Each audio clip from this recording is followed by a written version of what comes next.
dia tarekat sufi. Kemudian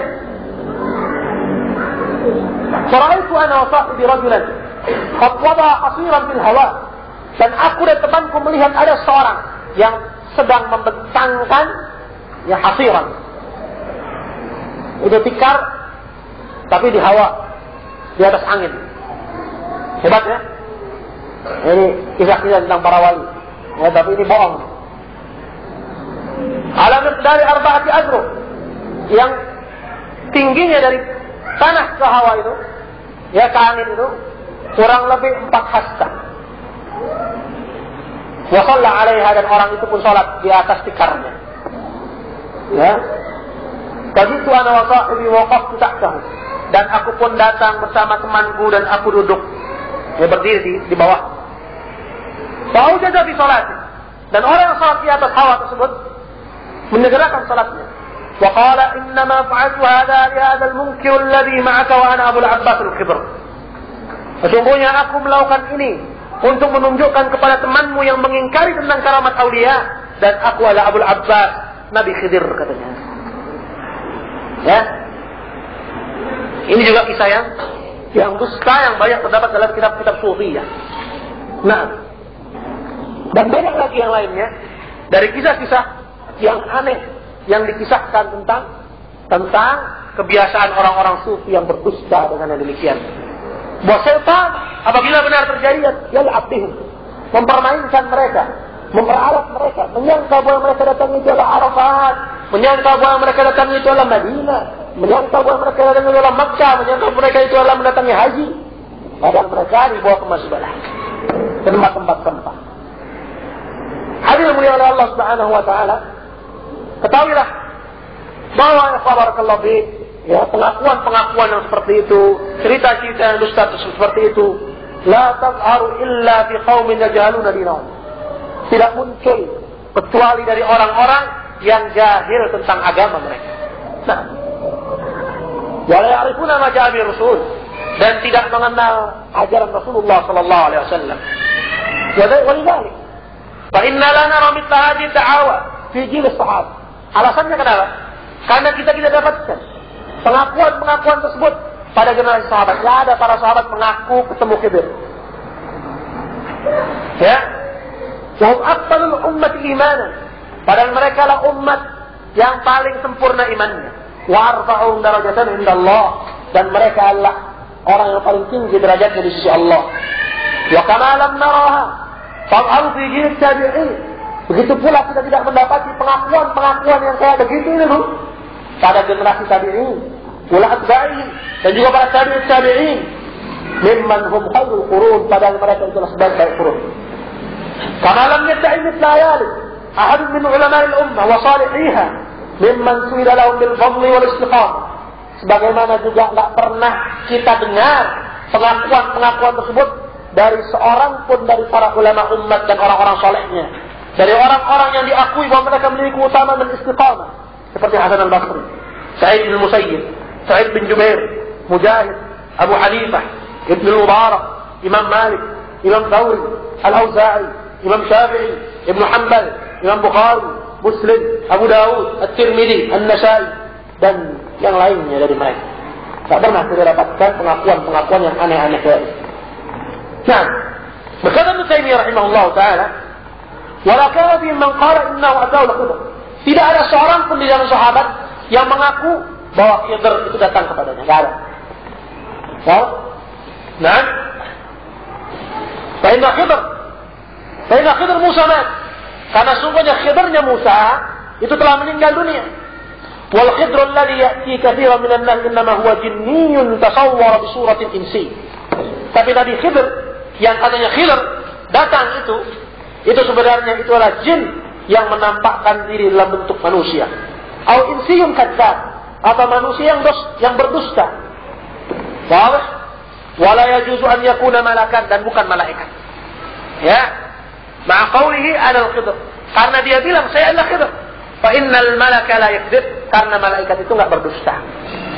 Jadi enggak lepas apakah itu jin yang menampakkan diri sebagai bentuk manusia atau dia itu manusia yang berdusta. Dan enggak mungkin malaikat, karena malaikat enggak berdusta. Karena dari kisah-kisah yang terkumpul dari orang yang bertemu dengan Khidr, yang dianggap Khidr itu mengatakan anal Khidr, aku adalah Khidr, dan itu nggak mungkin malaikat berdusta. Jadi bukan malaikat. Wahai ikhwan, wala yajuzu an yakuna malakan ma'a qawli ana Khidr, fa innal malaka la yakdzib wa innama yakdzibul jinni wal insi. Tapi yang berdusta itu siapa? Jin dan manusia. Berkata Syekh Islam Ibnu Taimiyah, wa ana a'rifu mimman atahu al-Khidr wa kana jinniyan mimma yatulu dhikruhu fi hadha al-mawdi' wa kana as-sahaba a'lam min an yurawwij alayhim hadha at-tadlis. Wa kadhalika lam yakun fihim min hamalatihi al-jinn man hamalathu al-jinn ila Makkah wa dhahabat bihi ila Arafat liyaqiba biha kama fa'alat dhalika bi kathir min al-juhal wal-'ubbat wa ghairihim. Begitu pula enggak ada di kalangan para sahabat tabi'in dan tabi'in orang-orang yang dibawa oleh jin ke Mekah. Enggak ada. Ya. Atau dibawa ke Arafah untuk wukuf di Arafah. Ya, seperti yang terjadi pada kebanyakan orang-orang jahil dan ahli ibadah yang tidak memiliki ilmu sama sekali. Hadirin mulia oleh Allah Subhanahu wa taala, ya. Pembahasan yang berikutnya, dan ini yang terakhir. Setelah kita mengetahui bahwa khawariqul adat, hal yang di luar kebiasaan manusia, ya, itu terjadi pada 4 golongan. Ya. Seperti tadi telah lalu penjelasan. Ada orang saleh, orang fasik, orang kafir, dan yang keempat ahli ibadah yang dipermainkan oleh syaitan. Maka penting bagi kita di sini untuk mengetahui apa dhawabit, ya, syarat-syarat sesuatu itu dibilang karamat. Karamat aulia.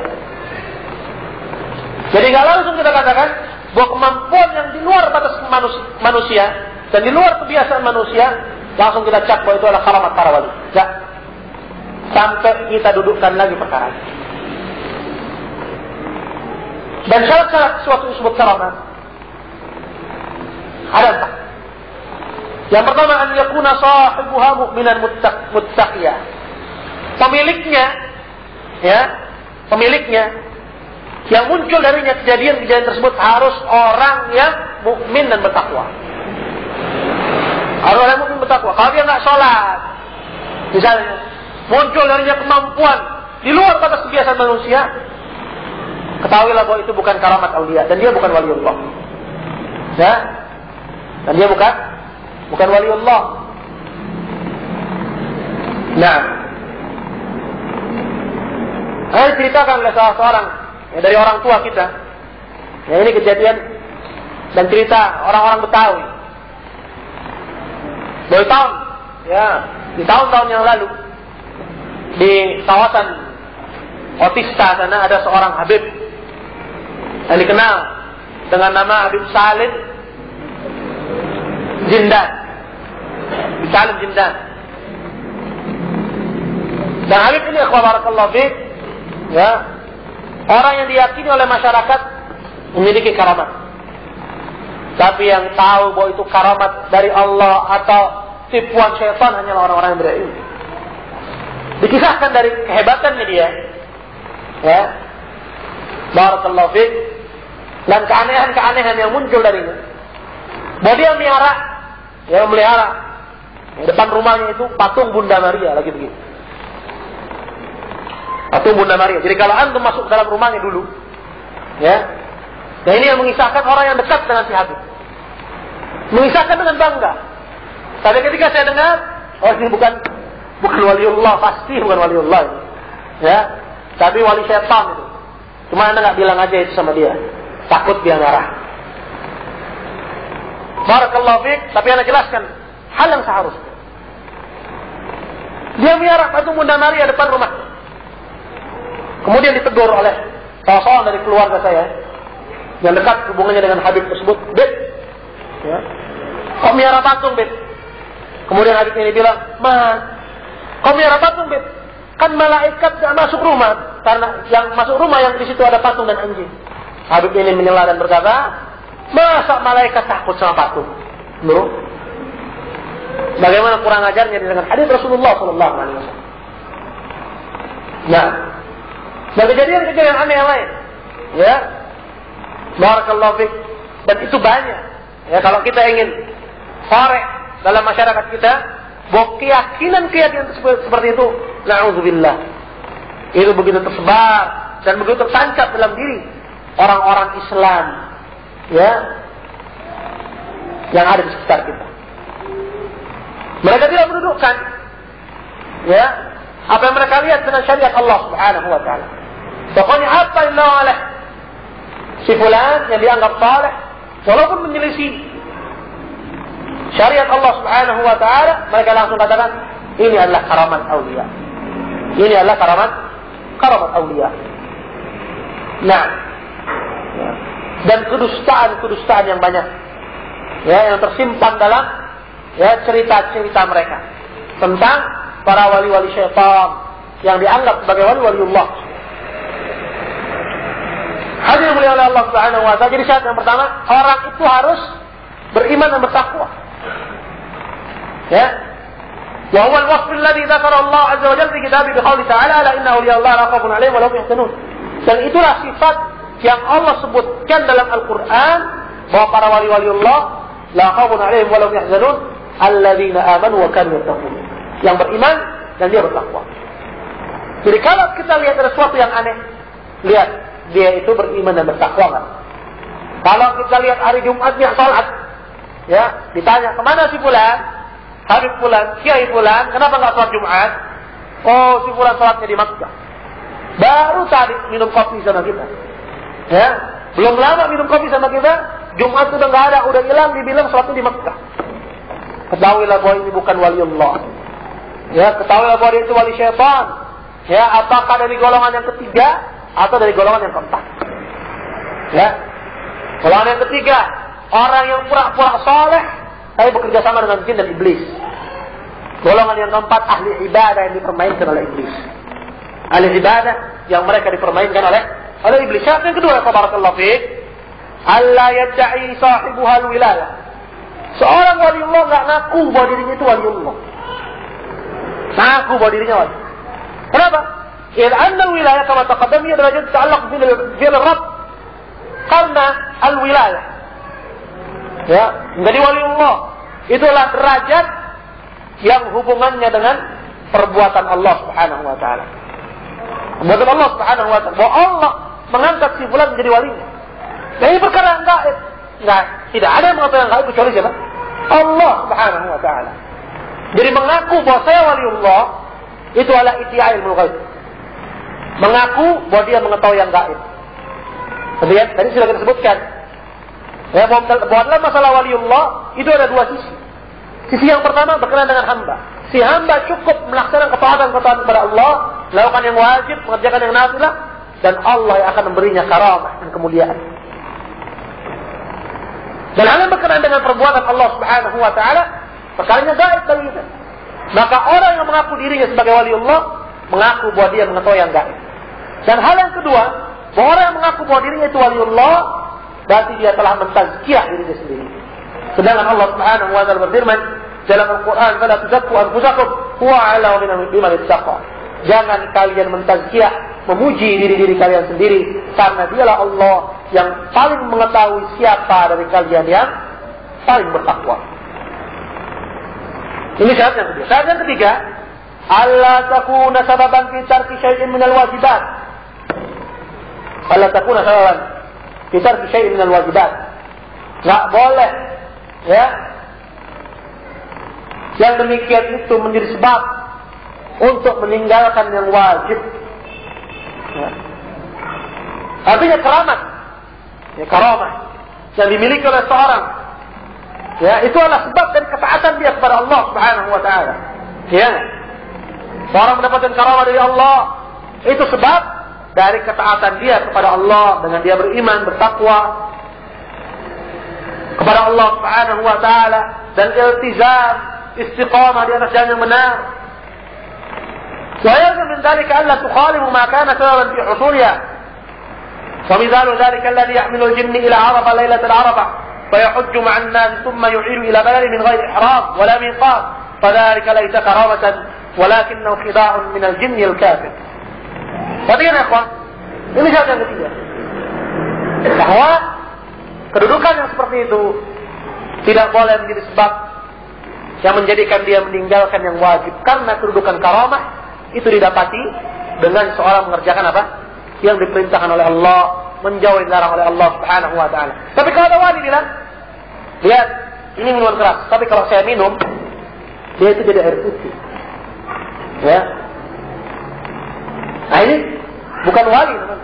Dan juga seperti yang dikisahkan tentang orang-orang yang dibawa oleh jin untuk pergi haji langsung ke Arafah. Tanggal 9 Dzulhijjah, tanpa lewat miqat, tanpa ihram. Masa yang namanya karamah melanggar syariat Allah? Enggak mungkin. Karena untuk pergi haji harus ihram di miqat, harus singgah dulu di miqat. Ya, pergi haji tahu. Tapi ini langsung tanggal 9 tembus ke Arafah, wukuf di Arafah. Besoknya udah pulang. Ya. Jelas yang seperti ini bukan karamat dari Allah, melainkan tipuan dari jin yang kafir. Yang keempat, ya barakallahu fiik, alla tukhalifu amran min umuriddin. Ya.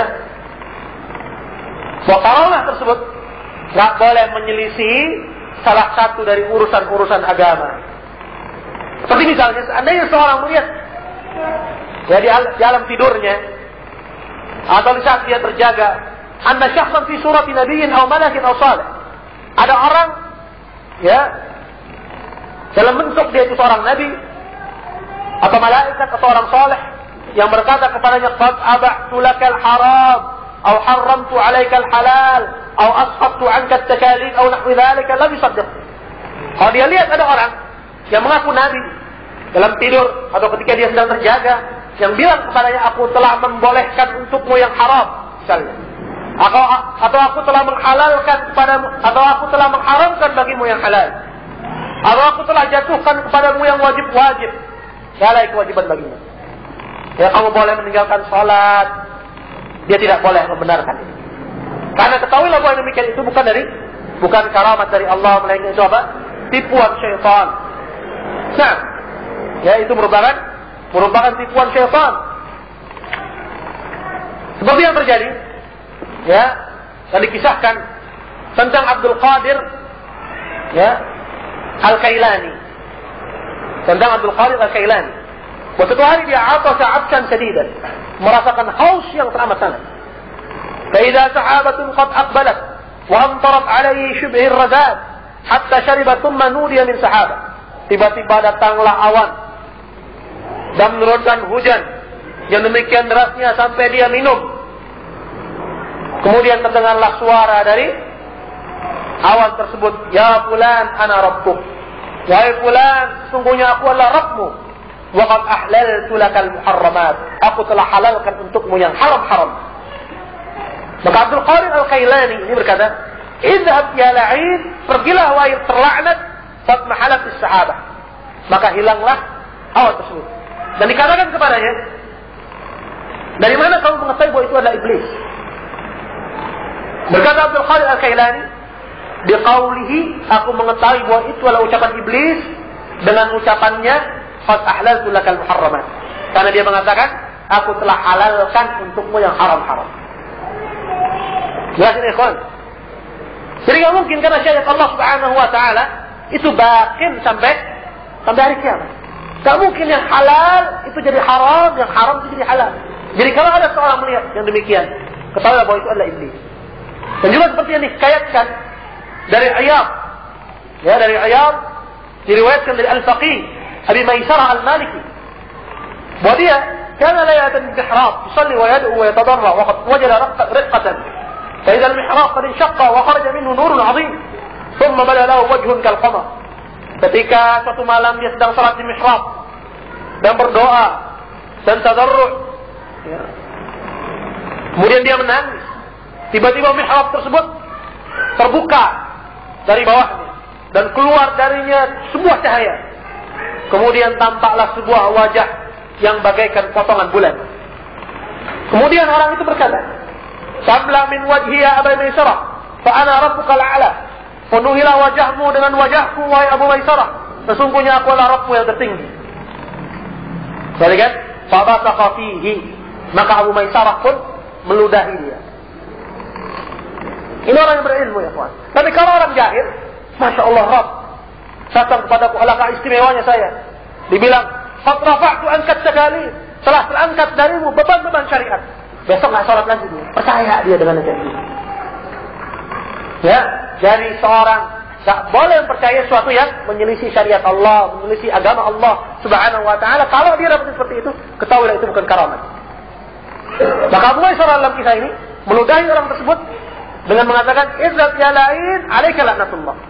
Pergilah wahai terlaknat, bagimu laknat Allah. Dia mengetahui bahwa itu adalah iblis dengan ucapannya, "Ana rabbukal a'la." Aku adalah Rabbmu yang tertinggi. Nah, hadirin muliakan Allah Subhanahu wa taala, masih tersisa sedikit waktu. Dan perkara karamatul auliya telah kita dapatkan bawabitnya.